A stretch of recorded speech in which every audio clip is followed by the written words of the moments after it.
Sorry, Dr. Brad. Well. The inevitable, inimitable Kurt Doolittle. Oh, Welcome to episode 2027, sir. I am so happy to meet with you today. I can't tell you. It's good. You bring joy to my life, brother.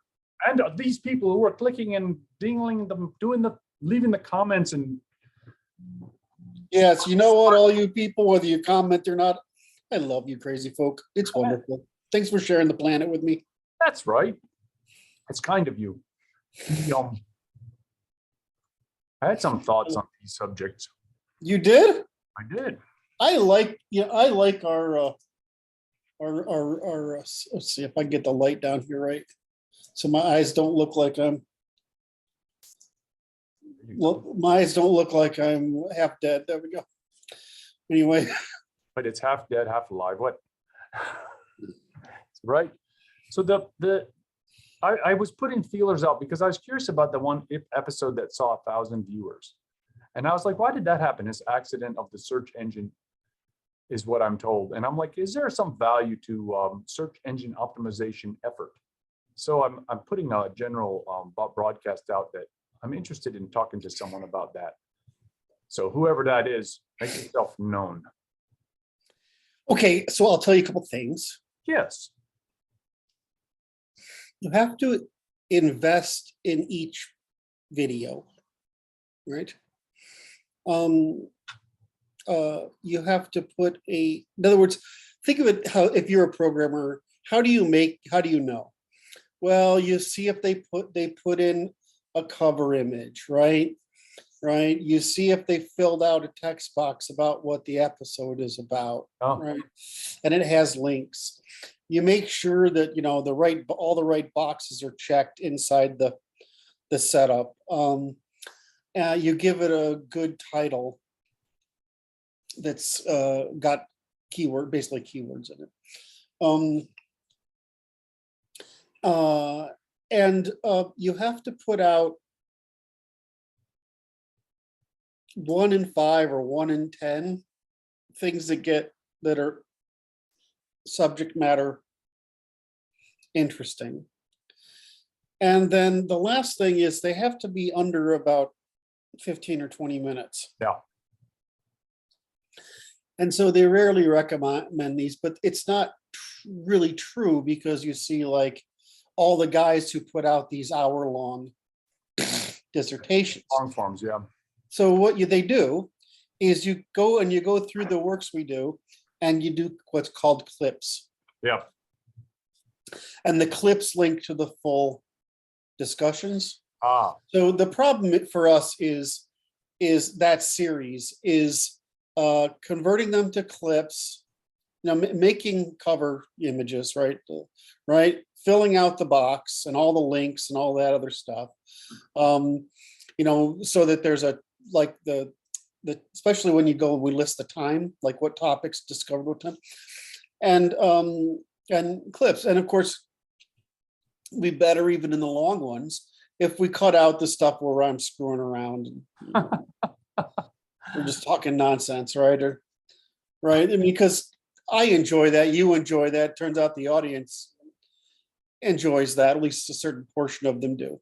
But the thing is, there's people who listen to us like a podcast, right, while they're doing stuff. That's actually who we're targeting, right? But there are people who want to watch. The people who want to watch, they're going to want clips. That's right. Right. And so it's really you produce the clips to drive people to the longer pieces that are edited. So it's all this production cost that I just can't afford to spend the time on. No, I understand. Honestly, you usually pay somebody in India, or Thailand, some trivial amount of money to do these things, right? As long as they have the English skills for them. But, that's when you get to that's why you get someone like John Mark, who is incredibly successful because he's a marketing guy and he does this stuff for a living, right? He goes through and he says, how do I market this particular concept of Doolittles? And he makes a whole video about a word. Yeah. Right. He explains a word. And then about every for every couple of those, he puts out something that's popular, that's agitating, agitprop, plays to the audience. And of course, this is why he had millions of viewers, and I have thousands or hundreds. Now, I had a lot of influence on Facebook. I was, probably one of the more influential thought leaders on Facebook. But since they've made me an enemy of the state, so to speak, I don't have that venue any longer. Good. So yeah, I mean, what you're talking about is possible, but we would have to put the work in. That's right.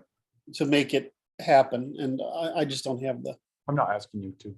I know you aren't. I'm just. It's my way of apologizing. It's my way of saying you don't need to apologize to me, sir.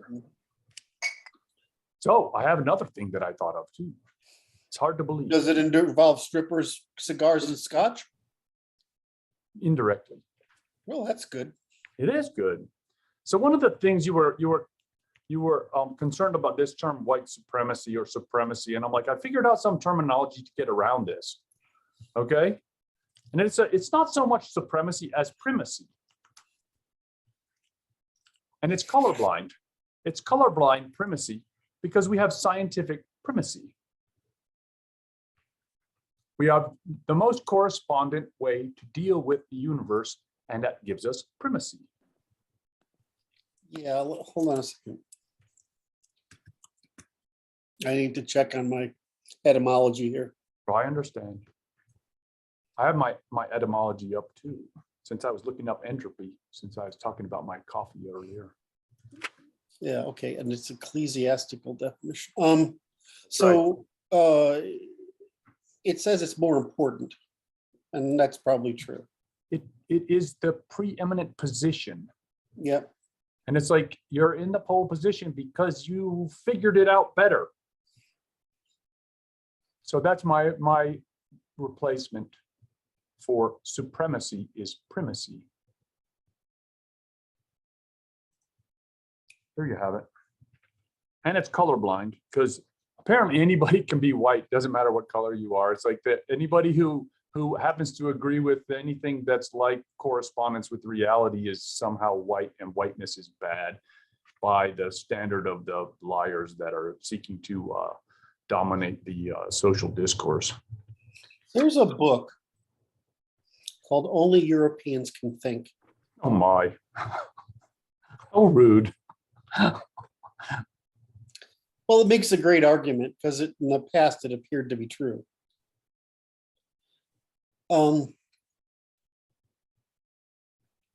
But even among Europeans,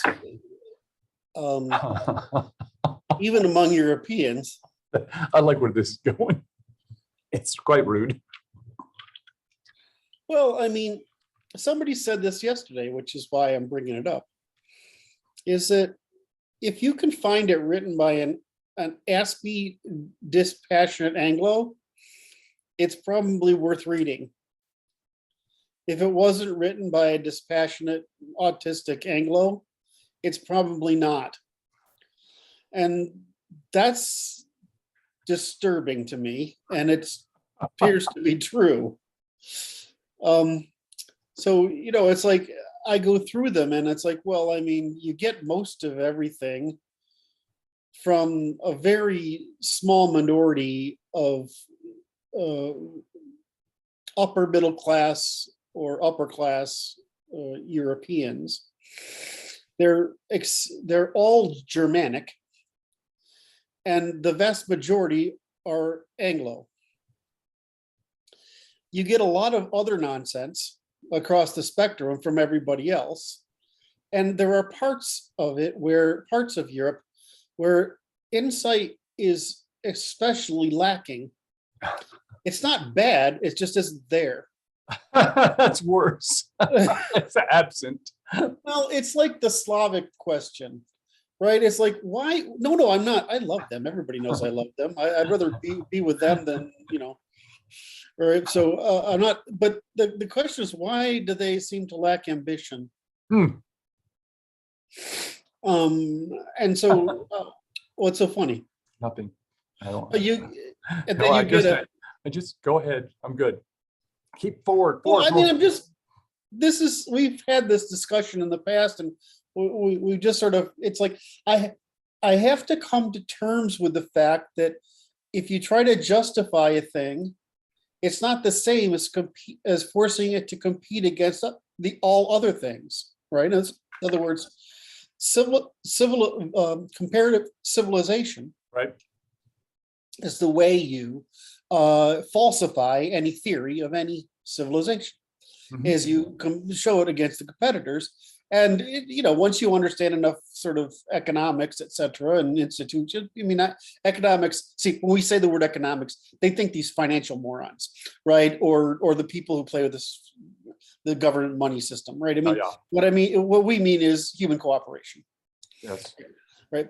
And so, you look at this, you're like, well, you can see how this stuff, France is the power, the Atlantic power, and Russia is the Eastern power, and that because they both have larger populations, right? I mean, that's the answer. France is wealthier because it has rivers and coasts, and it has only England. Spain is an enemy, and Germany is sort of like, Germans are sort of like, I don't know how to describe it. We don't have any analogy to it. There's no analogy, but I mean, you got to think of Germans. You think of France as France, and it's different. Nobility has different ownership of different regions, right? In Germany, there's like princedoms, and there's like 1 million of them, right? I mean, right? It's basically where France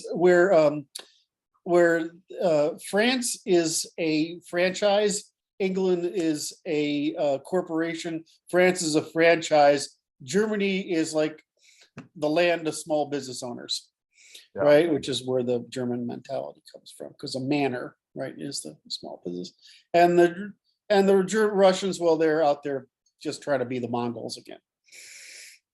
Do you see how I spun that? I did like that. Anyway, so it's just this whole thing of comparative civilization is how I do it. So when I'm looking at these observations, it's like, well, why did the Slavs produce so few Nobel laureates, or so few innovators? Well, it's because the thinking stuff moved from Germany, from France and England and Holland in northern Italy. It moved westward through Germany and German occupation of Slavic lands, which was really opening trading posts, right? Which is why the Germans got pissy about it, is because they were domesticating it, right? And as the Russians saw this coming, they said, hey, we got to go beat these coming Germans at our, these rest of the Europeans at their own game. So let's go imitate France, because they're the other rich dicks like us. The countervailing force, right? Right. So, you see what happened is just the stuff moving across. So when you look at it, you say, well, why did Slavs do this? I mean, it's not like you don't have Polish intellectuals. There just aren't as many of them, and they started later. Right. It's like we don't, we have Ukrainian intellectuals. There's not many, right? But they started as soon as the Austrians got a hold of Galicia, Western Ukraine. So we think of Sweden as a small country today, but it used to be a powerful country. So this thing is just moving. So that's why things are different. But then you go and look at, well, Russians think like this because of these geographic and historical reasons. Intermarium Slavs think of this way. Germans think of this way. Italians and Spanish think of this way. French that way. The Nordics, including England, they all think the same way. So, you just have this understanding of how things move about. So, I mean, I don't know. I make fun of my own people, right? All the time. I mean, I'd say basically Americans are fucking wrong about everything, right? So I don't know. I mean, I'm an equal opportunity complimenter and critic, as far as I can tell, except I like to piss on the French. I really do. They have a special place in your heart. Yeah. Oh my. I don't really, it's just, I don't know, they're women. So So what were we talking about before we got on that little, I went on that little Primacy. primacy. So primacy is a good word because it's just a question of better. Now, so what's the difference between what's word shift? What's the difference between primacy and superiority? Oh, they're different words, and one of them is stigmatized. Yeah. So why wouldn't they just stigmatize primacy? They will. But they're behind the curve now. See. Yeah. You're giving it. You're jumping in their OODA loop, and you're causing them to have to adapt. It's going to take a minute. Well, I mean, and they're going to lose some people. Every time that the mob does this thing, some of them, they lose the slower fish. Well, I don't want to play. I'm know. happy if you guys want to play that game with I don't It's want to okay. play that game. I have another thing to talk about. This one involves cigars and strippers and Indirectly. Oh, Of course. the more indirectly, All the the better. conversations are inevitably related to such topics. All right, because I mean, you got a fire, you got That's dancing girls, you got some meat, you got some alcohol, you got some cigars, That's and right. a bunch of guys. Yes, Life is pretty good. that's it. It's about what it takes to be good. That's right. That's right. That's right. So what we're doing around the campfire is we're witnessing the slow and agonizing and unpleasant death of our cherished and comforting illusions. It's very disturbing. That's where I'm at. I'm like this. Yes. It's like the nadir of their existence as the coals burn down to nothing. It's like, I will tell a story that my sister told me this morning. Wait.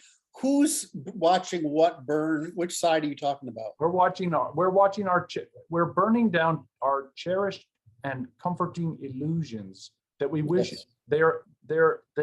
our preferences as they are not real, and it's disturbing.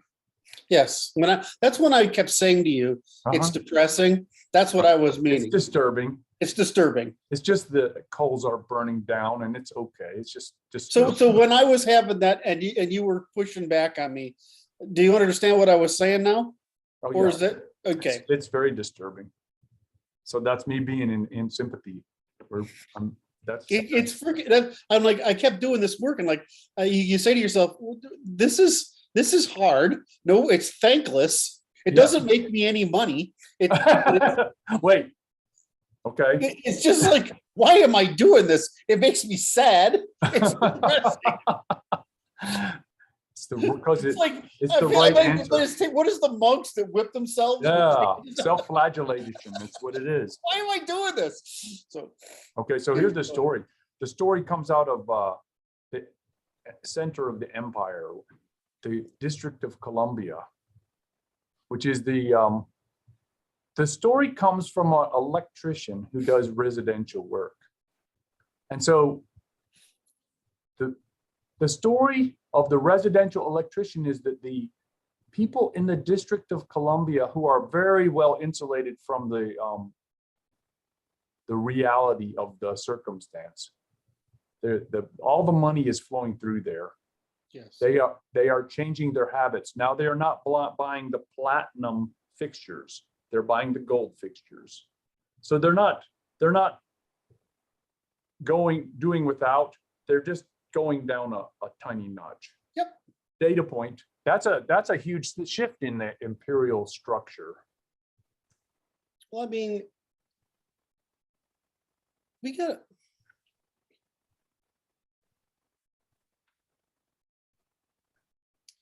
well, for a couple of points on that, of course, that's what everybody's doing, right? I mean, that's what the consumer sentiment now is, the most negative it's been since we started measuring it in the 80s, right? The truth is, that's part of wokeness, because there's no reason to be that as negative as we have been. So consumer sentiment, this is when I say people don't, humans can't compartmentalize. Right, because all auto association happens in time. So what they're taking all this broad conflict, undermining the pet generation of these infantilized kids, right? The destruction of family, the destruction of the mating pool, all this stuff is ending up expressed as consumer sentiment as well. In other words, people have, in other words, there's people spending patterns Yes. are reaching the same level as resignation as their political and social intuitions, because we don't compartmentalize. Well, so when they talk about animal spirits, that's what they mean, is that people are affected by animal spirits. I hate that. I love the term because it took root. I hate the term because you act like it's emotional. It's not emotional. It's just overload. People can't compartmentalize the diversity of uncertainties that they're faced with, and so they just adopt the average position, which is what we always do, which is regulate yourself to the point where there's so many threats. Now, if you have a great social and a spiritual life going on, an economic change doesn't matter, right? And so the other thing is if you have, your life is full of I've been making this argument since the 70s, since I was a kid. Your world is the size you make it. So if there's 10 things making up your world, like your group of friends, this business, right, this form of entertainment, this kind of social thing, whatever, then every one of them that varies is only 10% of whatever your worldview is. But when you become isolated, living in boxes, with your television friends, right, so that you don't have to adapt to others, right? You're being shoved information that tells you don't have to adapt, right? Because it feeds your whatever frame, right? Then you eventually get to this point where you think that you have 10 things going on, but you really don't. You have just a couple. You have whatever close friends or family you have your work, and you have the illusion of other things made possible by media and television or whatever. So what happens is if you only have 2 or 3 things in your world, and all of them are failing, right? Each one of them is 50% or 33% of your perception of the world.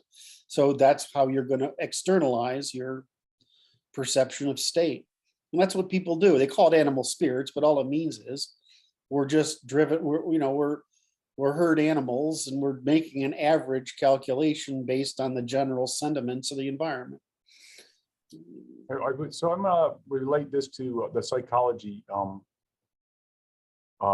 It goes to the orientation reflex. So you overload the individual, and now it's like, okay, I have to reorient because something is out of sync with the way I've been processing information. Now I have to process the information in order to understand how I should process the information going forward in order to act. Yep, correct.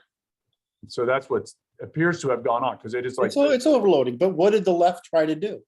They tried to dismantle our institutions of cultural production, which produce regularities and expectations and rituals. So we don't think of dating and marriage as a ritual, but it is.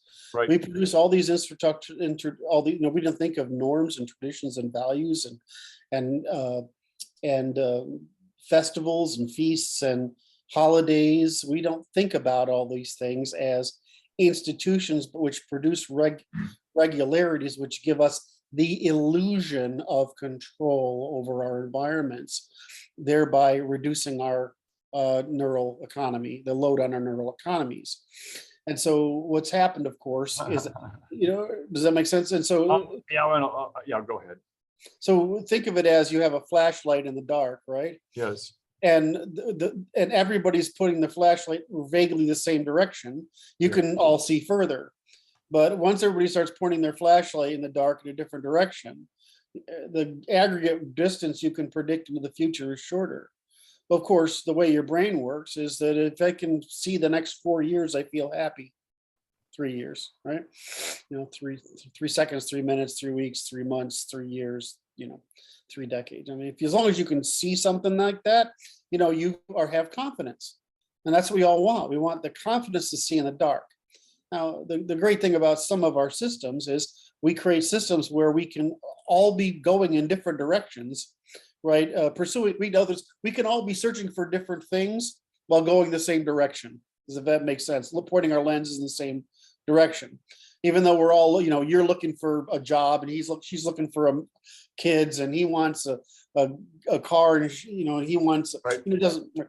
So we all want to look at things, but we're all in sync, so we can create a sphere of light, so we can defeat the dark forces of time and ignorance, right? With these flashlights, which is your flashlight under the lamppost. Yep. Argument. So the problem is that when they disentangle, they create demand for authority to settle the neural economies of all those people now experiencing uncertainty, because they're actually faced with the fact that their individual ability to compute is right. So what everybody thinks, everybody feels or intuits, is that if everybody kept doing what they're doing, but I did something different, that would be fine. Except at the moment you think you should do something different, so does everybody else. In other words, you got to keep as many people going in the same vague direction, so that any minor variation between us doesn't matter. But so what they did is they undermine the institutions of cultural production to prevent the preservation, the continuation of the group strategy, which provides the organization of those lights into the future of the dark forces of time and ignorance. But was that a good enough illustration? I don't know. I feel like I didn't quite make it. Pretty good. That it comes down to this: is they're sowing discord, reducing the predictability of the circumstance for everybody involved, and that causes everyone to say that again. Go ahead. I wanted to say, in the end, it will generate demand for authority to fix it. But certainly, go ahead. Certainly not. But it's there. It's intentionally seeking to cause the people to go into an orientation reflex and to orient to the authority that they will provide as an option. Correct. To cause the chaos to stop. Yep. So cause chaos to generate the demand for authority to cease the chaos is the intention. And that was Yuri Bezmenov talked about that. It's this is the plan of the authoritarians who wish to dominate the civilization. Yep. So the way our civilization does is that governments and authorities don't have rights or ambitions. They have only facilitations. In other words, whereas everybody else is looking for a ruler or a set of rules or a host of rulers like priests, what our civilization produces is judges, or what we call referees. So we set up the rules of a game, and we all play in the game, right? All right, and as long as we do our duty, together we win.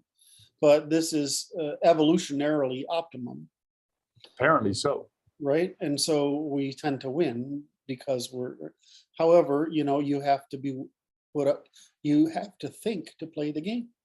You have to be in the game, right? And other civilizations are telling you, here's how you get out of the game. You just do these things and follow these rules, and the party will win. Right, all right, and you don't have to play the game. Except it's playing the game that makes you win. You can't win if you don't play. And so this is why all these other civilizations stagnated, is because the human need for certainty can be produced a number of ways. It can be produced the way I described and the way the West has done it, with producing high trust, or it can be produced by not producing high trust and some variety of lower trust. And this will cause the triangle of political systems based on whether you're doing it by the feminine seduction religion, or the rule of law like we do it, or the rule of authority like China and Russia do it. Right? It's going to happen. But I mean, the problem is there's only one place where there's trust, right? And there's only one rate of evolution, which is why the triangle works this way. Evolution goes with adaptation. Adaptation and evolution are what determine the rate of energy conversion. The rate of energy conversion which is a constantly constant spike, is what determines your prosperity. There you go. Okay. But I'm sorry, did I go on out of the? No, that was good. I just marked it so I can catch the quote later. Okay. There's governments have facilitations. What does that mean? Facilitations. Western government has facilitations. So in the European model, the government, meaning those people who have responsibility, right, is in charge of creating a game for themselves and everyone else, who, even if they don't have a lot of responsibility other than for themselves, creating a game. And this game is designed to prevent authority. Right. This game is the ancestral European tradition of the purpose of democracy is prevention of authority. The purpose of the corporation is to prevent an authority, right? All right. So we've been the what we call freedom and liberty are just levels of responsibility, and sovereignty are levels of responsibility, but they're responsibility, they're not authority, right? And so you elect a king because you need a judge of last resort, right? You elect a general because you need a general. So you elect a parliament or a senate or a, what do you call it? It's the house of the plebs, the commons. Yep. Or you elect these things because you need to satisfy the problem of decidability. Someone's got to aggregate decisions somehow, and this is how we aggregate decisions in the absence of authority. The only authority we have is judicial, which is the via negativa, which is you can't do that because it either involuntary transfers or it demands authority. Involuntary transfer violates what keeps us together voluntarily, which is create retaliation cycles and just ruins trust. And authority does the same. It becomes self-interest and reduces voluntary associations and reduces trust. Do you need a decider of last resort? Of course you do, right? You need to, eventually a decision's got to get made. Is it useful to have a decider of last resort for an awful lot of administrative functions? Well, of course, you set up rules for that, but it's a game. Yeah, it's interesting. That is because it is like ritualized competition. Correct. That's really good. I don't know if anybody said it quite that well. I think they've talked about how the Europeans ritualized warfare for the same reason. Yes. And so in that sense, we've ritualized, and it's why we're vulnerable, by the way. We've ritualized warfare, we've ritualized government, we've ritualized social orders. And now to say we've done that is say, great, but you ritualized it into a game, right? Which constantly adapts, rather ritualize it into a hierarchy, which doesn't. It doesn't, but can. That's important. All a game can do is adapt. A hierarchy can adapt, but it doesn't. In other words, it tends to resist adaptation. Right.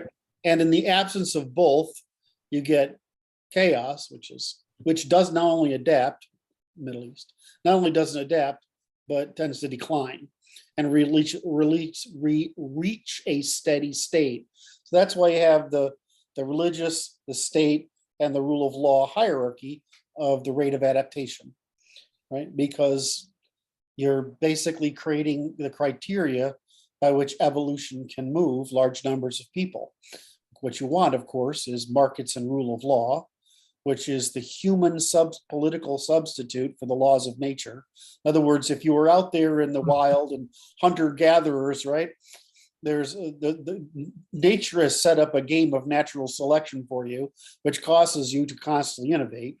Well, in our cases, we had to constantly innovate because we kept eating everything. I knew that was coming. I saw that always like coming? it when we talk about eating everything. It's pretty good. So we killed and ate everything. So Damn, uh, we're gonna have but to I mean, start farming. right. So the problem is that we maintained natural selection in Europe. The Chinese had a limited natural selection. In other words, they would only react to threats rather than constantly pursue innovation. And it's because they felt secure to the same degree we felt insecure, right? I mean, the enemy's in the middle, right? I mean, they're making the middle of the world. Eurasia is always causing everybody shit trouble. So I mean, Those guys. we got the two guys on the end trying to just. China feels secure because they got mountains and deserts, right? And then they got the rivers and the typhoons across the rice paddy stuff. And I mean, it's pretty good there, right? France is a little more civilized, but you can't support as many people on wheat as you can in France as you can rice in China. So anyway, and the people in the middle are just fucking chaos, right? So I'm sorry, I just did to see if I get a reaction out of you. So the problem in the middle is that they chose theocracy, which creates priests, which maintain tribalism at the lowest level. Right. But because it's based upon a logic, grammar, and language that is justificationary.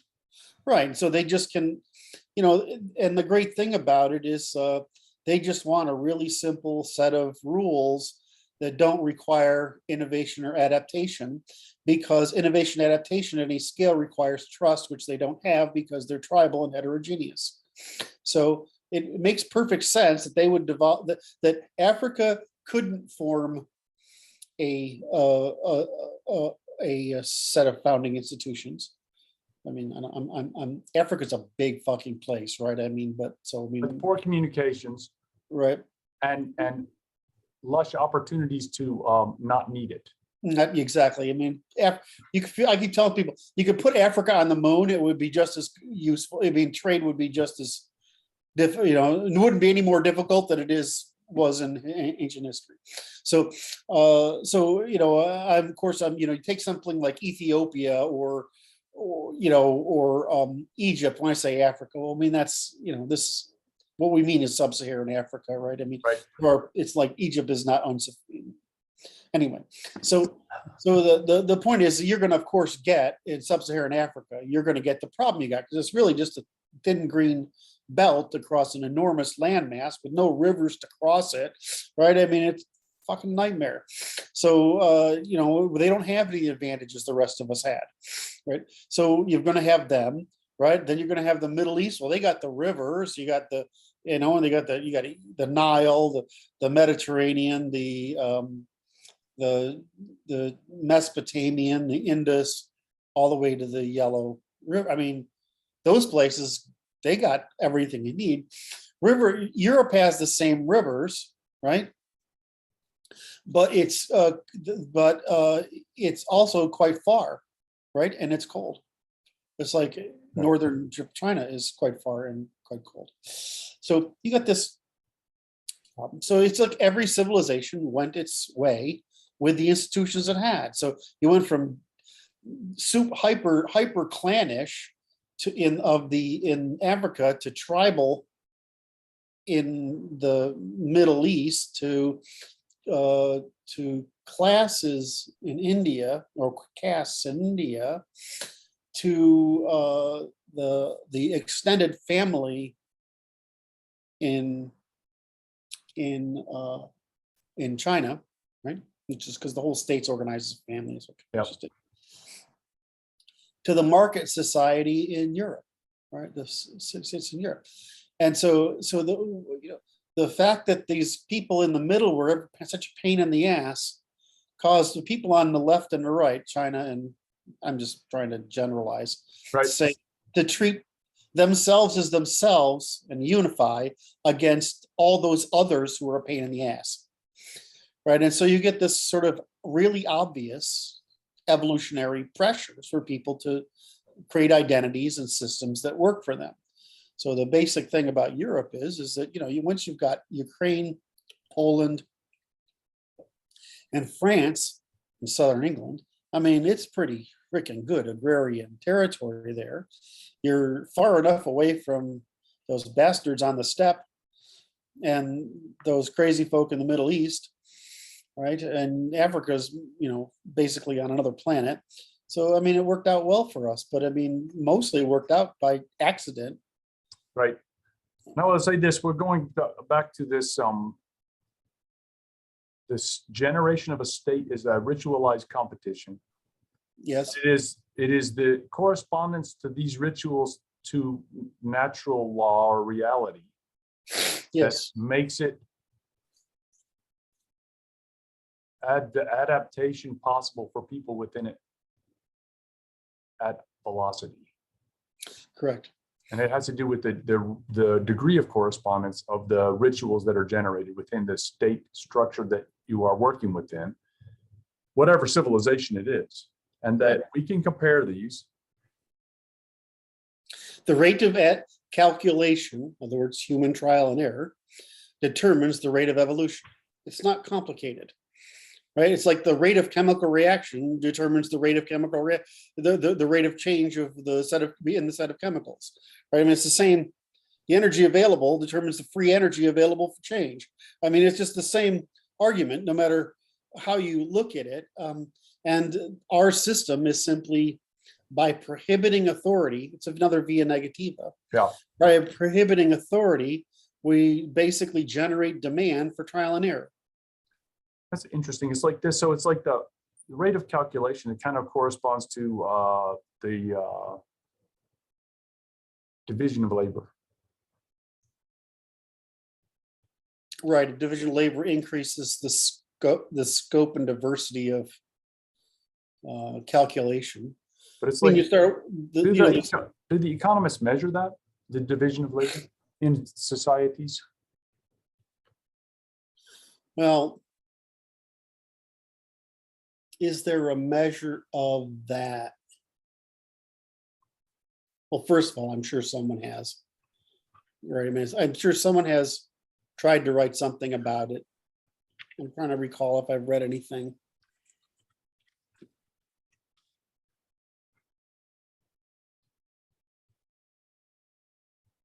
I think all we measure is productivity.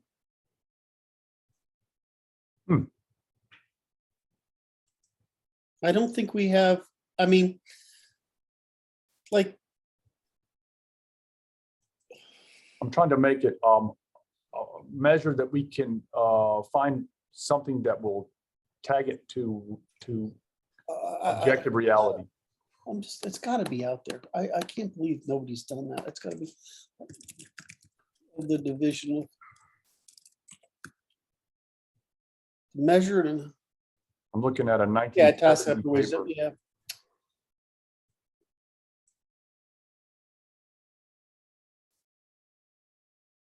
Yeah, I think we describe it, but do we measure it? There's a they've got a formulas here from the 60s.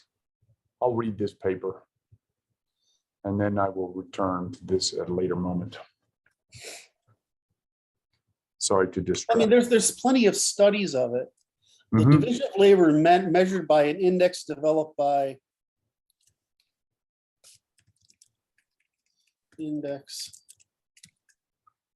Gibbs and Martin in 62 and modified by Gibbs and Austin in 75. Occupational differentiation. Yeah, that's not really the same.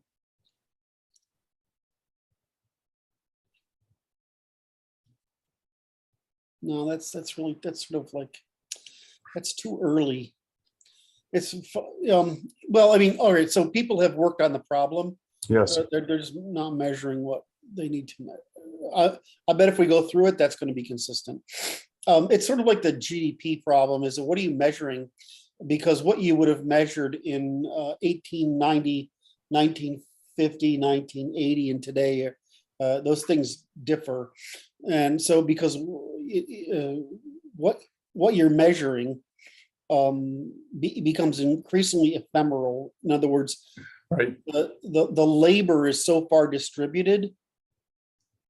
It's like building a computer, right? I mean, who knows what's in the freaking metal that makes up the connector and whatever. Mhm, mhm. So what's happening, and then how do you talk about division of labor in something like software? I mean, I don't, I think I would, yeah, it's like, yeah. so I'm just not, I'm not competent to really opine on it much, other than I'm like, I just think we all talk about it as as a measurement that results in product. I mean, that's what it all, I'm sure that's what it all comes down to. I mean, I'm not sure, but I'll bet. So it's like, this is a question for the audience, I suppose, if there's any good, put some comments below, please. Because Well, it's occupational I look at it differentiation- as, I look at the division of labor as the proxy for the adaptation of the civilization or the social group to reality. It's like, if It you would have, have to, it would have to be. right, but it's one that maybe we can get a measure on, and we can demonstrate the reality of the situation. Somebody has to have done this better than that paper. Mhm. I'll just go through Google Scholar and see. No, I don't do. Oh, my. Well, oh, you don't want me to? More work. Okay, Not trying. We've got. you other go ahead work. and do it then. Oh, we'll look into it. We'll revisit that thought, because we have to talk about lies yet. We don't have to do it today, Kurt. What were you just? What was the topic we were on? Was quite good. This is the ritualized competition and the Okay. correspondence to reality. So really, again, every time you make a leap in understanding, we create a new metaphor that, in other words, every time we make a leap in our technology that increases our understanding complexity, we tend to use the most complex model available to us to try to describe the world. So I use computation, right? Because it's the most complex we have now. There's going to be some word that is a little closer to simulation, right, in the future, because there's more going on. I mean, computation is just the act of what I'm saying. Evolution computes by trial and error, right? I mean, it really isn't computing technically. It's just trying and error, and over time, it identifies a correct calculation computation. So there was a distinction between calculation and computation. I want you to clarify. Humans calculate by transforming inputs into outputs at the most general scale. How do I get laid tonight by this hot chick is a calculation. Right. If a machine can do it, it's a computation. Okay. Right. And if the universe does it, it's an evolution. Okay. Right. I mean, theoretically, it's evolution, calculation, computation, something like that. And then the parallel is simulation. So just as the universe realistically tries things, we run simulations in our heads of the future, and whatever survives gets our attention. Yes. We try, and then we try it through action. So we permute simulations, which means we compare them. Yeah. Which is another way of calculating. Yep. So these calculation and computing, the differential between those terms is relative only when you're talking about the difference in humans and machines. In other words, what's reducible, because it's like mathematics. What's computationally reducible? Some things are computationally reducible. Computers can do that. Some things are not computationally reducible. I mean, frankly, economics isn't computationally reducible, right? I mean, it's only, all mathematics is statistical. I mean, I don't know if I went off on that yesterday, but that was one of the topics I wanted to talk about. Oh, I did talk about it. You did talk about that. So, I mean, you get in this goofy world where there, unfortunately, despite, even though I am trying to disambiguate all these logics, we've all conflated them so much that it's quite hard to get them. And even still, there's like, well, what do you call it when the universe is doing it? Well, we call it, is it evolution, or is that evolution once we get to life? Or back there, It's is evolution. it accidental permutation? Right? I mean, what do we, what, you know what I mean? What exactly, how do we want to, Let's think so I about use, that. I use evolutionary computation, right? Because that, as far as I can tell, that is the way that is the general principle across the spectrum all the way to what humans do. We're doing evolutionary computation at the abstract level. Well, within evolutionary computation, in other words, trial and error, Yep. right? Humans are doing that, but we're doing it through calculation, which is due to the memory factor. Right, yeah, because we can't we have to generalize about the world into some category that's actionable. If it's not actionable, why? It's like, why? Well, right, if it's not actable, or action, if you can't predict with it or act on it, what's the point? It's like, why we can't see ultraviolet light? I mean, there's no value in it. Apparently right? not. Right, so there's no value for us to have it like there is for bees and birds and hummingbirds and shit like that, whatever. So because that would just be an expense that our neural processing would have to pay that return no value, right? I mean, I'm sure some evolutionary biology will chime in here. Actually, at the point you would make that decision, we were evolving from this state to that, and therefore it was unnecessary, but we could have maybe made use of it if we could. I'm like, fine, I'm just stating the general principle of the economics of Apparently it didn't work out. So I want to go back to the simulation thing because it's interesting. Our language, grammars, and logics allow for civilization to generate. I'm gonna kiss you for that. Simulation that we Yes. run that is trying to simulate correspondence with the natural reality. And some of them are good and some of them are not so good, which is why they collapse every couple hundred years.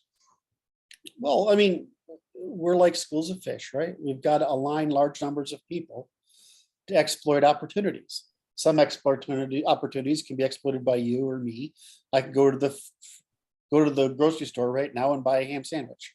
That's a great opportunity. That's an opportunity, right? But sometimes you got to get the family to do it. You got to get your community to do it. You got to get your people to do it. I mean, some things need to be shifted around, and sometimes there's got to be a lot of these things being shifted around. So we just school like fish toward opportunities, and as soon as the plankton or whatever it is, or baby shrimp or whatever it is the fish are going after get low enough, you start to get defectors who go off for better opportunities. They're the first movers.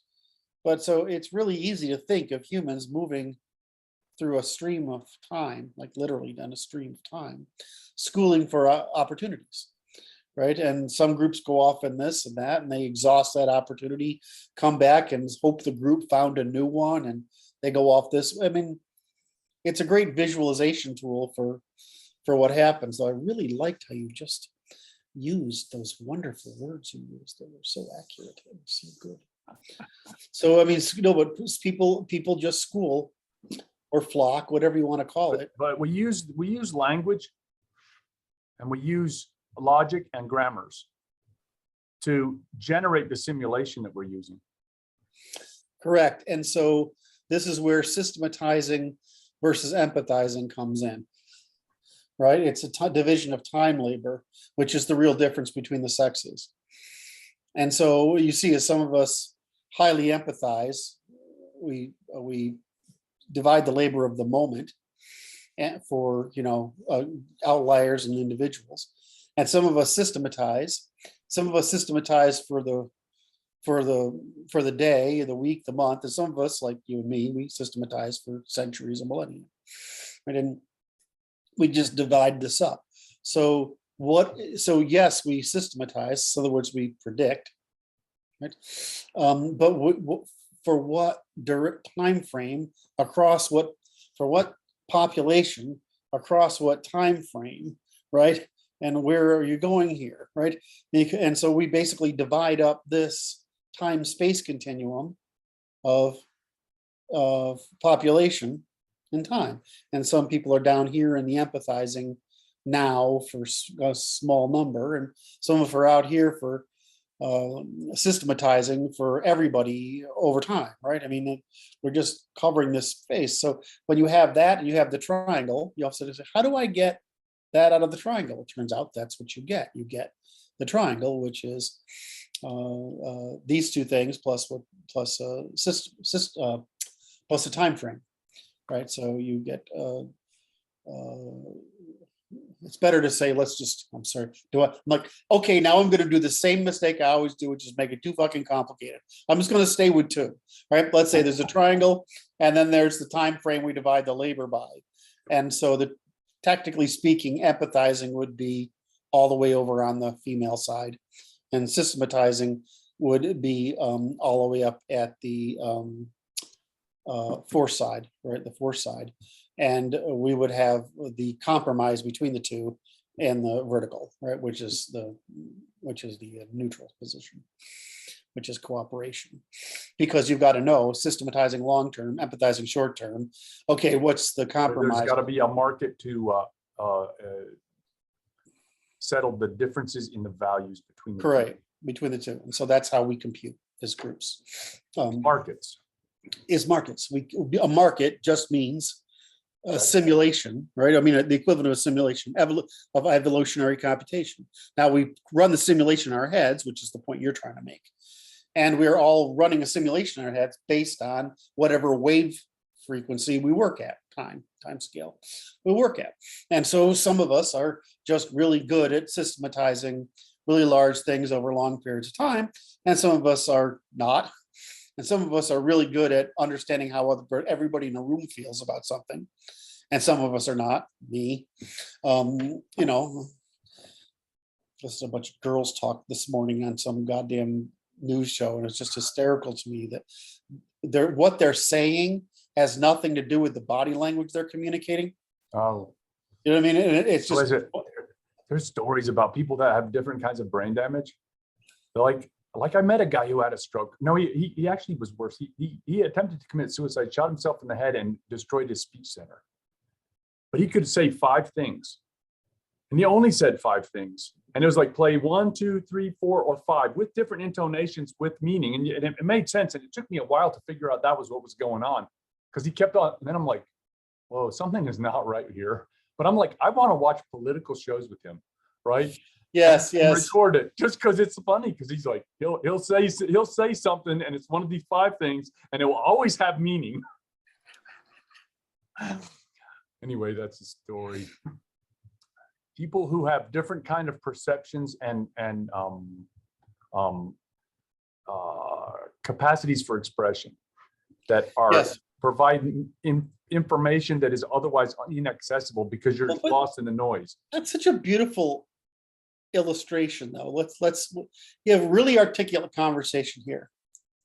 You have conversation that is non-correspondent with what's being communicated physically there, and you have this guy over here who's you got 5 words, right? He's like a parrot.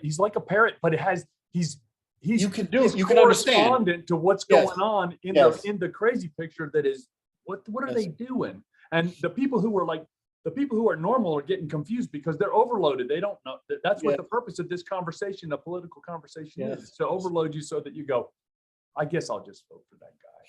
Yes. Anyway, but just fascinating. You can understand a guy would. I mean, this is the old argument that you only need about 300 words to talk about anything. If you know those 300 words in any language, you can communicate in that language, right? The rest of it's just the fucking pain in the ass of grammar, right? Endings, prefixes, suffixes, roots. But I mean, you only need the 300 words. It's like me in Russian. Like, I don't know. I probably use less than 100 words. That's probably way less than 100 words. Mostly, right?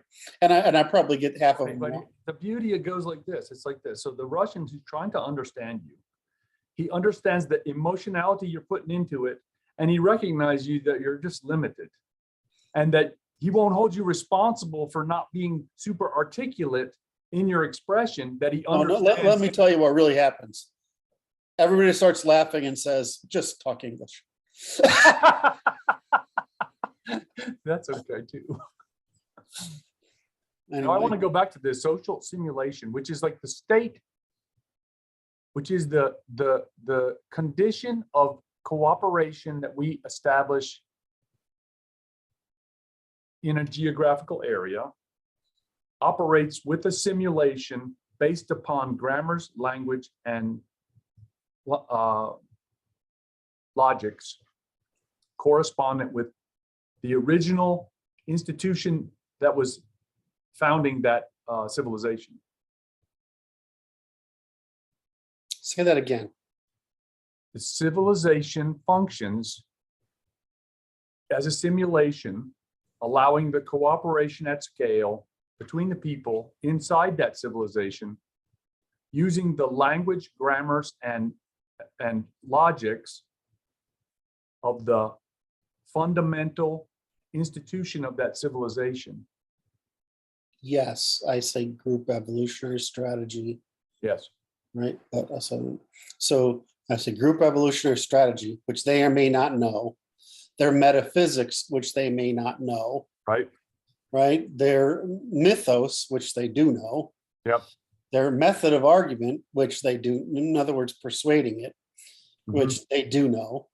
And their institutions, which they do know, and the norm, traditions, and values, which they do know. The thing is, without comparative civilizations, you don't really understand your own, because you don't know what the field of options is. Right. And so most groups don't understand their group evolutionary strategy or the metaphysics it depends upon.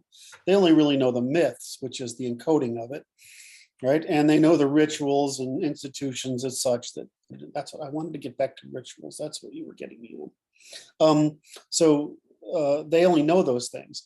So that's the beauty of not knowing a thing, is you can't argue against it, right? I mean, it's sort of the beauty of faith, right? It's the same thing. Now, faith is just intentionally making that criteria happen, right? Which is unarguable. Whereas metaphysical presumptions and group evolutionary strategies are unintentional values. So in that sense, one of the reasons we produce faiths is to things that require faith is specifically because they become immune to argument. And so they become the same thing as metaphysics. So in some senses, which is not actually abstract, faiths or rigorous faiths, in other words, intentionally designed, organized religions, are socially constructed group evolutionary strategies, trying to either lay on top of or counter an existing group evolutionary strategy. Okay. That was probably really useful. That's why I did that thing here. Okay. I'll look for it again. Because you can't compute what you don't know. Like you can't calculate what you don't know. Right? It's not calculable. Sorry. I can't transform a variable, right? If I can't disambiguate a variable, I can't. It's not meaningful. It's not meaningful. So basically, metaphysics become the premises by which everything else you have, and your metaphysics, which were your assumptions, are just what's necessary for you to form regular behaviors within your group evolutionary strategy. And it's specifically this accidental origin of your group evolutionary strategy, the group evolutionary strategy itself, the metaphysics that are all three lost to you, that make it so that it's so impossible to change it, because you grow up within the culture that's using the group evolutionary strategy, the metaphysics as premises, and the myth is mythology to explain it, and the to instill it, and the method of argument to defend it and advance it, and the institutions that use that method of argument, that mythology to institutionalize it intergenerationally, and the norms, habits, traditions that evolve within it. And I was like, well, of course it's freaking hard to change your behavior. Because it requires a ton of work. It does. And so the real variable here is the 10,000 year question, which is how much do we evolve as groups, right, to suit our group evolutionary strategies. In other words, can you select for, you can. How much selection selects for advancing the group strategy when it's expressed in all these terms? Well, I mean, whatever you create as a status system is going to be selected for.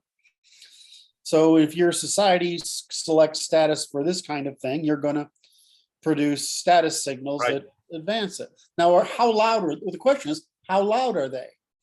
Well, in a very diverse population, they're probably not very loud. But in a very small population, they can be very loud.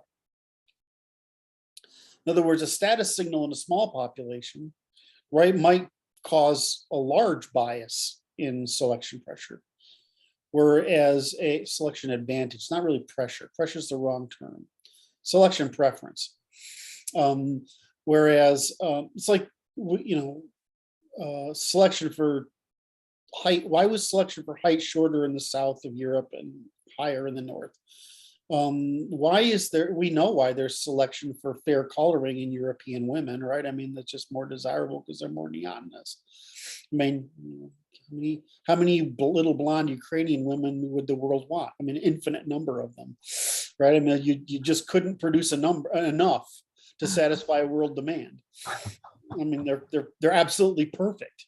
So it's frustrating how perfect they are. I mean, you look at somebody like Catherine Winnick. I mean, she's out, she's like, just crank out 1 million of those, right? I mean, every year, and the world will be a happier place, right? I mean, I'm trying to be funny, but that's what that's a selection bias, but that's not a metaphysical one. That's a simply no. So this is interesting. So this social simulation, which we will call the group evolutionary strategy, operating as an operating system in a civilization, will tend to favor people who further the group evolutionary strategy. Correct. So you'll get better at it, whatever it is, the logics, grammars, and language of it. And you can see this in outliers. You could see this you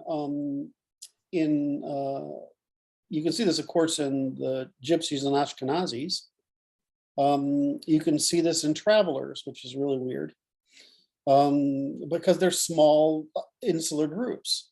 And so you see the selections expressing itself as slightly variations. In the case of travelers, not very good.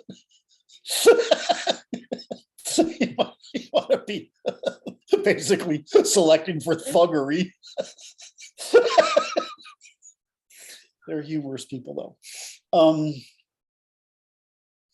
And you can see it in the European aristocracy, right? Because it's really a small number. I mean, it's really, what are you talking about? 5 or 7 families? I mean, it's not, it's kind of disturbing how small the European aristocracy is, which is what happened, right? They got too small. So you see these manifest in different behaviors. So the question is, how much is that? Well, I mean, we can tell from some groups because they go through bottlenecks, right? We can tell their selection bias matters a lot. We can see in other groups that they don't go through bottlenecks. They don't matter. And they got some groups that don't change much at all because there's no way to isolate, which is Africa. So you have this, I mean, or you have some groups that isolate and go backward, like Austronesia. I mean, those people went backward. So, I mean, what are you going to, we know there's a relationship between group strategy, geography, group strategy, number of competitors, geography, number of competitors, food sources, whatever, demographic origins, blah, blah, blah, genetic origins. We know that these things matter, but it turns out that what's the ratio? How fast can you, do your people adapt to your group strategy? I mean, Chinese, you can't tell, but I mean, it's just hard to imagine that rice farming isn't part of what made them. Right. Right. Because that's a horrible job, really. I mean, it's much better than wheat, but it's a horrible way of life. You're standing in sewage water basically 300 days a year. I'm not. All right, did I go off on too much? No, so it's interesting because it goes to the question is how much stress is put on the population in order to play the game. Yes. And it's like the psychological stress and the emotional and mental burden placed upon the people. That's why small, homogeneous polities with minimum differentiation objective and maximum tolerance for sharing and redistribution produce the sufficient trust to evolve. The problem is, how do you federate together a lot of small homogeneous polities to maintain trust? Christianity seems to have solved that fucking problem pretty easily, but only when it's combined with Arianism, which is militarism. And so if it goes too much one way, too much aristocracy, you get too much Arianism in this demand for expansion. And like South America, if you don't get enough aristocracy, you get overexpression of Christianity, which makes you into a third world country. So, I mean, just this getting the game right is non-trivial. You know, it's hard to get the game right. And we think our intentions matter, but what matters is the game. What are the rules of the game? And all we're saying is the nature told us the game. It's maximize the rate of evolutionary computation by limiting the impediments to computation. And the impediments to computation are reciprocity. So we remove all the impediments to computation and maximize the incentive for computation. We call those computation markets, so we outcompete all others, right? Now you're still stuck with the problem is, what if you have 1 billion people in one population and 100 million people in another population? Your smart fraction, in other words, the people who are able to innovate, which is, you know, certainly above 120, but and necessarily above 140. And how autistic are they, which is the other dimension, right? If you have a lot of people in those two categories, there's just no way the 100 million people can compete with whatever. But that's not what happens. It turns out that a smaller number of people with a higher smart factor, in other words, larger percentage at the top, will still seems outcompete those in the largers. Why? Just seems to be odd that that's the case. You know, it probably has to do with there's just too much compromise with scale. In other words, there's too much incentive to normalize large populations. There's too much incentive to rent seek in large populations. I want to take a stab at this. Okay. Because I would say this, that it has to do with the simulation being run. And it has to do with the precision of language being employed in order to maintain the simulation. And that the failure of correspondence of the less precise language necessary to cause a greater large population to cooperate, if indeed that is necessary, is what causes it to fail to correspond with reality and slows its rate of evolutionary adaptation. Okay, so that's really smart. Which is why I'm trying to tie this simulation back to the uses of the language. Yep. So the necessity, there's a maximum scale of compromise and diversity in any language, set of norms, traditions, institutions, and values that doesn't itself become an impediment to specialization, innovation, adaptation. I mean, because what happens when you get a larger population, you have more resources to devote to experimenting, really. I mean, that's it. In other words, for example, you know, that's the only scale of government, right? The scale of government has one value. You can conduct war. That's it. That's the only value of it. The second value is you can trade policy, right? Trade policy prevents one sector of your economy working with a third party against the interests of another sector of your polity. So that's what trade policy is. It preserves the game, right? So and those are the really two. And then the worst one is credit capacity. So once you have a big polity, you have credit capacity to engage in acts of adventure by the military, which is what you don't want, right? I mean, it's the worst use of capital, right? And so so as you were, so what you really want to do is you want to have the maximum number of trial and error, right, across people with a maximum number of competitors. But the minute you create these great big states, you create this concentration of capital that's usually by debt, trade, and military, that basically institutionalizes the preference for seeking rents in the government rather than advantage in the economy. Or that's what happens. But a government can, on the other hand, devote that money instead of military adventurism to research and development. So the thing about a big government is it can do things like, the Large Hadron Collider or launch, moon missions in the 60s, right? You can do and in the case of America, we could afford to do the Manhattan Project, which was tremendously expensive at the time. So there is some particular advantage if you combine scale with research and development instead of adventurism or power accumulation. Would you be concerned about that as a via positiva error? Say that again. I would be concerned about the research function potential is a via positiva and likely to be prone to errors by government. Well, it's only like, so this is the thing. Do we want to go down this here? Why not? So so let's say, I always say that Silicon Valley is a really great form of government, because you take a bunch of rich guys, which is basically the equivalent of old nobility, right?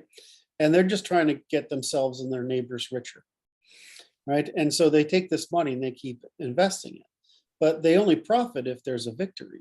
The problem with bureaucratic state investment is if it's investing in military, well, I mean, there's some knock-on effects of military research because it's always the most competitive thing. So in the West, that's really where all our private sector stuff is success is a knockoff of public sector investment in military competitiveness. And so even like the internet that we're working with today, it's a product of the Defense Department, right? And that's because it can concentrate that kind of money behind research and development, and also because militaries are extremely paranoid, and they need to be. That's their and job. So that's their job. It's just to stay ahead of the game, or at least competent in the game. So militaries have that. So the thing is, when you get outside of the military, there's things like basic research. Turns out that basic research is really fucking important, right? And we're really good at it.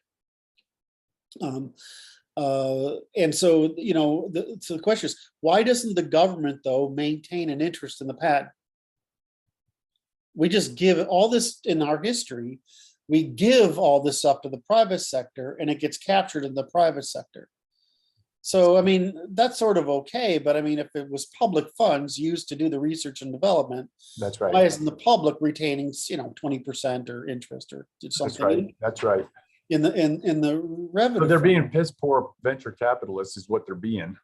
So exactly what I'm saying is that they don't have the same interest as venture capitalists. They don't have the same interest as the manorialism did. And what is that fucking beautiful guy, Cronter Fabian, wrote the other day?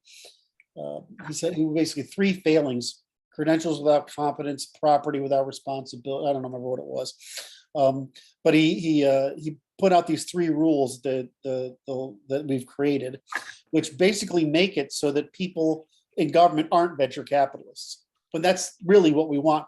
What do you think? What's the purpose of government? The production of commons. How does the government produce their commons? Well, it only has one function, which is concentration of capital.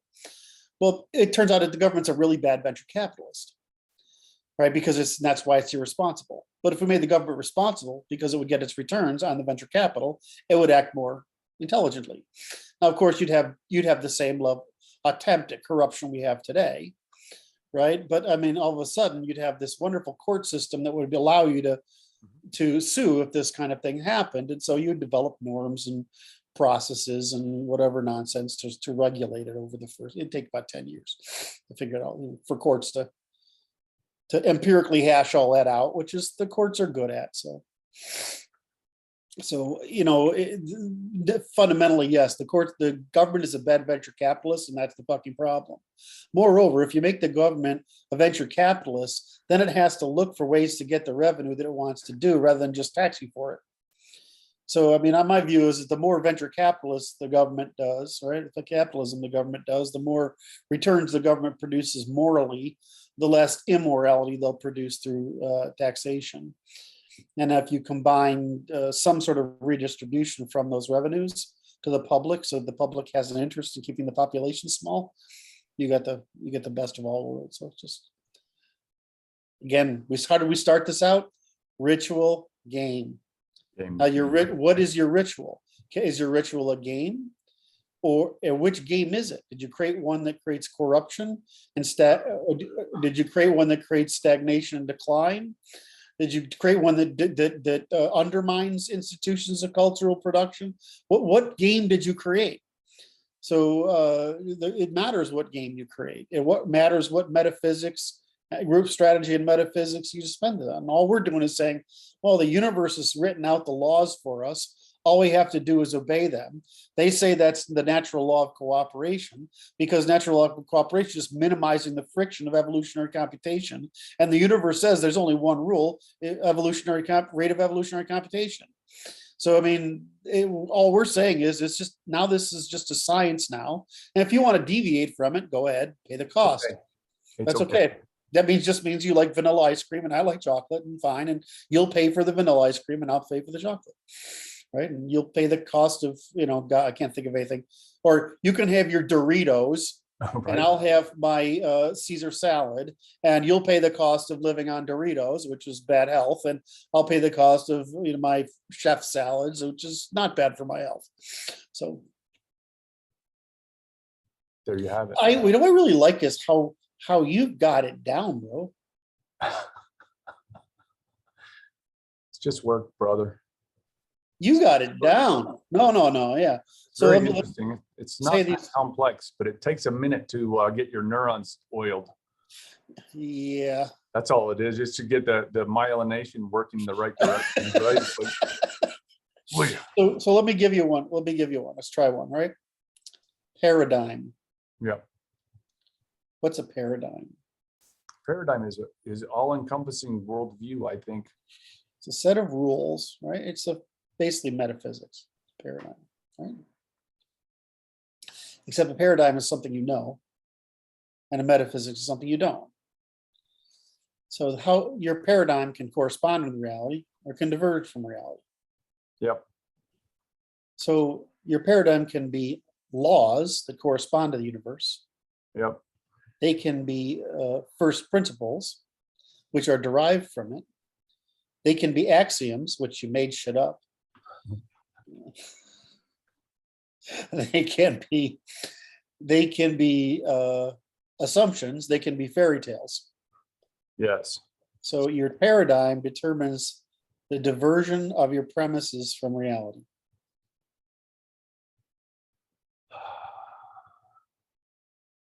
Paradigm, yes, but I'd say that it's premises. It goes to the same logic, language, and well, no, I'm trying to get one word down, right? Paradigm. So okay, paradigm. I'm good. Just before we go on to the rest. Yeah. Paradigm is the set of premises.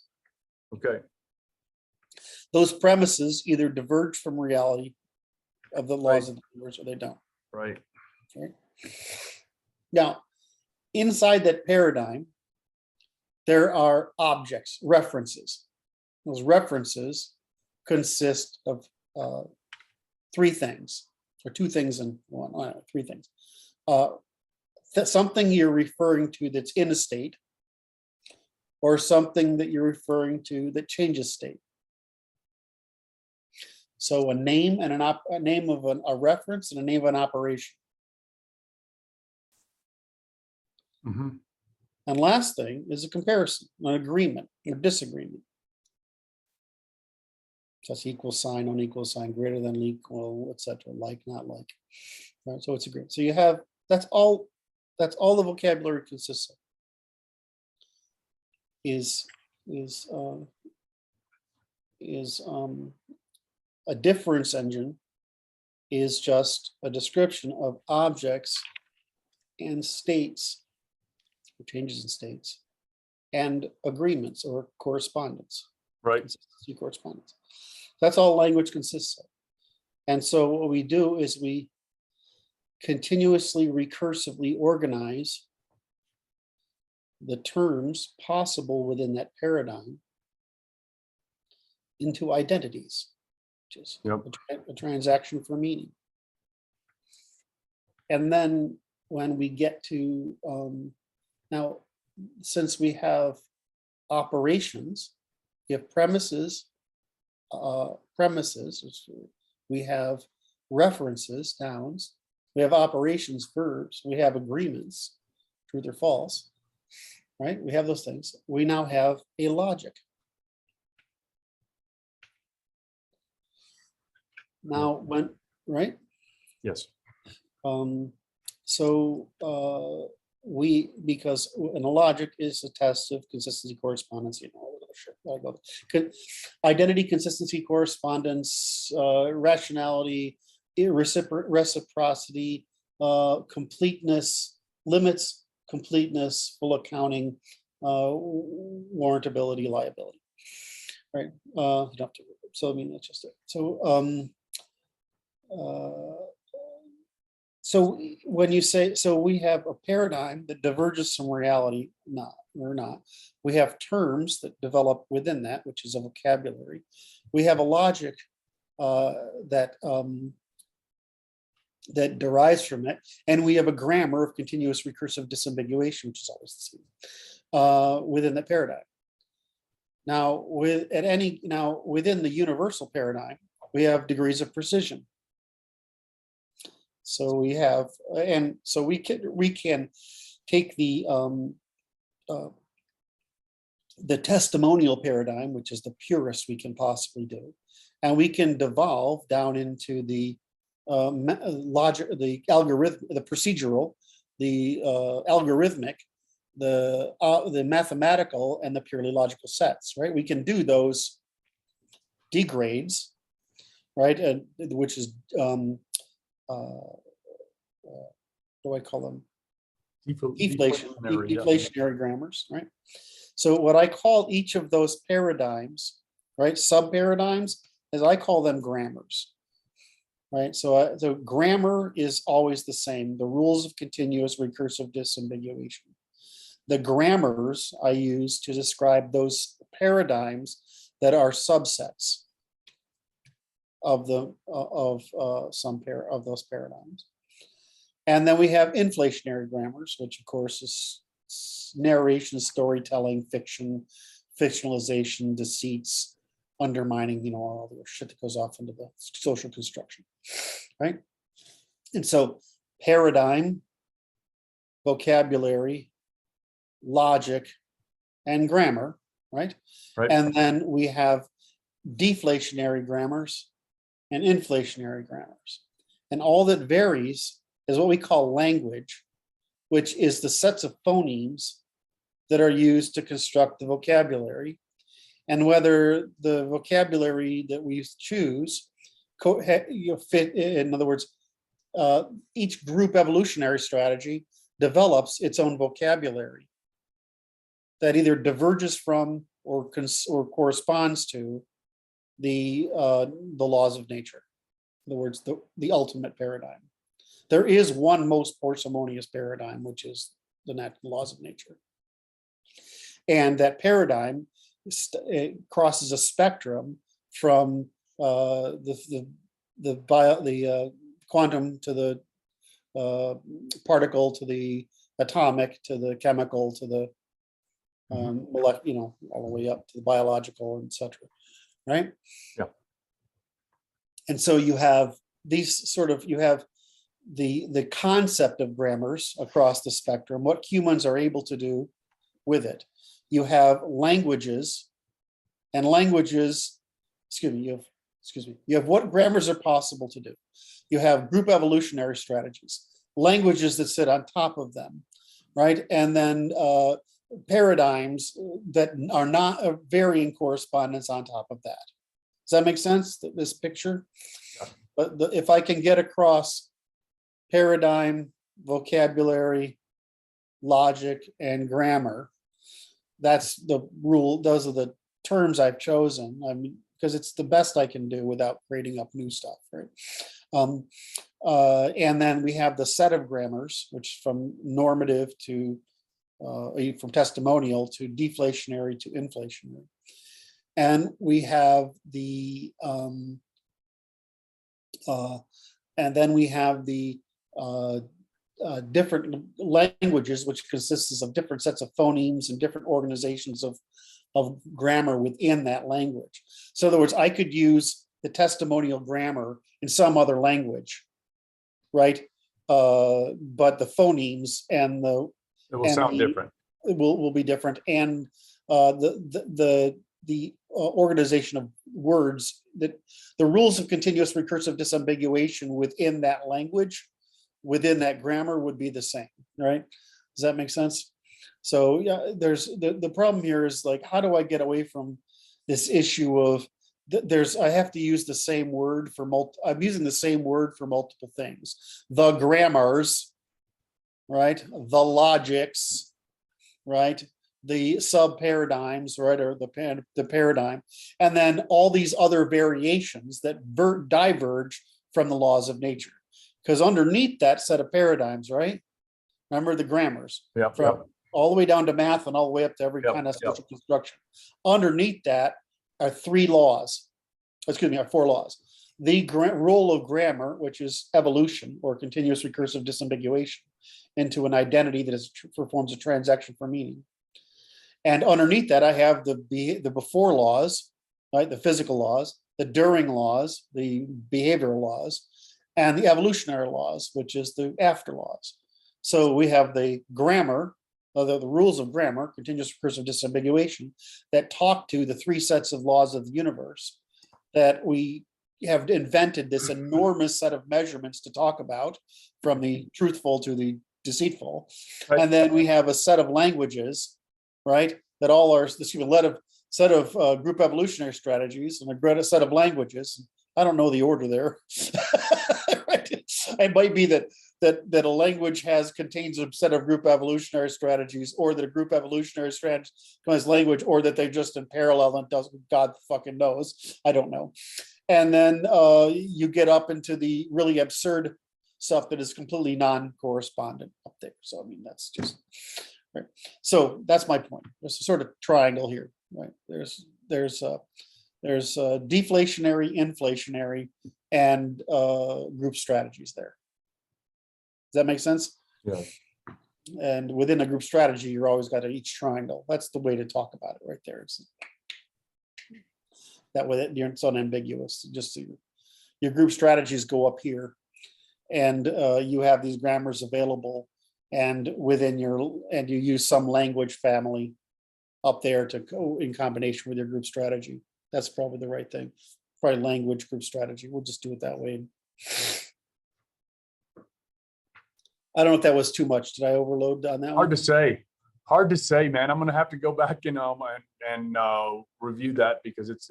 I was doing too much. The interesting is the necessary ambiguity associated with the use of multiple or single terms to describe multiple phenomena. Right. And it's necessarily ambiguous, and it's difficult, and it's unavoidable, I think, perhaps. So I'm going to have to map it out so I can make sure I understand it correctly. It's like grammar. Here, the grammar, which is evolution, continuous recursive disambiguation into identity. So basically something that survives, right? You have the grammar, rules of continuous recursive disambiguation within a paradigm, vocabulary, logic, right? And it's always the same, right? There's only one law to the universe, continuous recursive disambiguation, we call it evolution, into survival. Well, there's only one grammatical rule. It's continuous recursive disambiguation and contract for meaning. It's the same thing as evolution, right? It's something survives. So contract for meaning is it creates an identity that's persistent, survival. Persistence, right. Unambiguous. Because it's continuous recursive disambiguation, it's unambiguous identity, which is what the universe is trying to do too by creating a stable relation. Yep. And so So you have the grammar, you have the grammar, you have the grammars, which is a spectrum from the deflationary to the normal to inflationary. Right. And then you have a grammar, right, which is for within a particular language. Or So paradigm. mathematics would be describable in Urdu, Yes. right? It doesn't matter, right? I mean, still we're there. But within Urdu, there are other terms, and there's the mostly what you get over to is when you get over to Urdu. Now you're talking about the real issue happens over in the fictions and fictionalisms, because those things start to get loaded. Right? Well, yeah, and it ends up in Indian mythology. Yeah. Right. Exactly. So I mean, I usually like to write this stuff down and then talk through it rather than do it in the open. No, free form, man. Or free form, but that was riffing. That was good, man. But the thing is, I wanted to get. I figure if I could get you on paradigm, vocabulary, logic, and grammar, I could. In other words, logic, rules of consistency and inconsistency, right? And grammar, which is the rules of continuous recursive disambiguation as we chain things together into a contract for meaning. If I figured if I could get paradigm, vocabulary, logic, grammar together, that I could get that sort of stuck. Yeah. And I don't know if I did or not. So I was It's trying. hard to say because the issue is there's paradigms, yeah. There are paradigms. There is one most parsimonious paradigm, right? That's the laws of the universe. We're trying to discover it.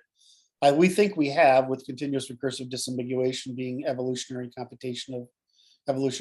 We think we know what the grammar is because everything's constructed of it, right? Even our language is constructed of it. And all our behaviors, I mean, everything we do is constructed of this one thing because it's all the universe can do. And we're trying to match that. And we're trying to match that as closely as possible because we want least friction of interacting with the universe. We'll be able to take the most advantage of it. So some people say you want to take advantage of it, but I mean, you got to, that's turns out to be okay, but at human scale, I mean, taking advantage of electromagnetic interference is something that we can do, right? As a technological thing, but that's not something we do. In other words, as humans. So we're specifically addressing the difference in problem between how do we take advantage of the laws of the universe and how do we not violate them? In other words, how does an individual or a group of individuals take advantage of the laws of the universe we discover? And then how do groups of people, individuals and groups of people, not violate those laws and therefore bear costs, unnecessary costs? Because we're always in this trade-off between neural adaptivity or neural economy, physical economy, our body costs, resources available, and our efforts to experiment in the world. Some people want to experiment by just going rafting and going fishing and having barbecues and drinking beers. And some of us want to solve the problem of continuous recursive disambiguation. I'm thinking beers and clam and lobster and some steak and some corn. That sounds pretty good, but you got to have the right company. That's right. That's right. There you have it. All right, boss. Are you ready to get back to work on the lying sometime? What's your theory on this one? Well, I have court day after tomorrow. Day after tomorrow. So you're also don't lock me up and throw away the key. Well, we'll see how it goes. I hope that doesn't happen. I thought today was pretty good. I definitely have homework to review. You have to. I listen to these things afterwards sometimes, and I'm like, wow, that was really good. But sometimes it's like, well, Kurt, you thought it was really good while you're going over it, but you definitely lost everybody. So. It might happen. It's like, but what's interesting, it's a record, and it's like, well, it's a go, and it's like it'll have what value it has, and people will find it or they will not find it. I'm always surprised what people get. You'll have someone like Brian, right, who's like, he's like our operations, he's like our president or head of operations. And he's always making stuff happen here and there. And I don't really expect him to be the one that's going to be quoting this stuff, but he does. Right. So it's kind of fascinating to me, right? Who's interested in what, and then some of these young guys, like I get teased for this guy Contra Fabian, who apparently been around for a while, and I just don't know who it is or know about them, but he's been participating in a while. This guy's a fucking rock star. Yeah, he is. And he's clearly getting it. And there's some guys who follow, and you're like, they'll never. Oh, but goddamn, they got it, didn't they? So I don't know. I never can tell. I think it's just how long does it take the popcorn to pop? Because all it takes is continuous attention, and I think that's will get squared away, because it's like you can't drag yourself through it and not get cooked, man. Your noodle's gonna figure it out. It's work. I mean, is it work? It's time. It's work. It's work. Yeah, it's work. I don't know. I mean, I think it's like one of those things. If you say, "Hurry up, I want to understand," but if you like treat it as a social phenomenon, right, where you say, "I'm just gonna hang," and you're gonna absorb it. You're gonna absorb it, and I think that's. But see, it's still work. It's Well, time in service. It's fun. It's fun. It's fun for these guys. I mean, it's like it doesn't matter why you do the work. Yes, right. Okay, it's like the thing of, if you're doing what you enjoy, it's not work, right? And so I think that the people that if you look at it will be nice when we can teach it, right? But my opinion is going to remain that just participating in the conversation, it's like being in grad school, right? Oh yeah, it's joyful, because it's like, okay, we can talk about serious things in a meaningful way and arrive at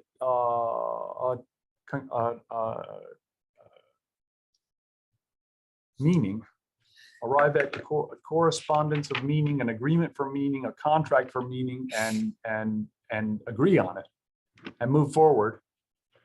And that is wonderful experience. Yeah, I mean, and so the one room schoolhouse thing, I just, the grad school classroom, I just like that environment. And the reason is, you don't have to play until you want to, right? You can ask a dumb question, right? I mean, as long, and somebody will answer. Somebody will answer it. So, I mean, I just like that environment, but you can't look at this thing and it's like, I want to read a book. I read 2 books by Myra Rothbard, and now I understand Austrian economics. I understand. Here we are. This is not going to happen. So it's way harder than that. All right. Well, very good. I'll send you the link to this, and I'll write some more quotes up, because I like that, and it'll take a minute. All right. Love you, brother. Well, good luck in court, sir. Yeah. Bye. Bye-bye.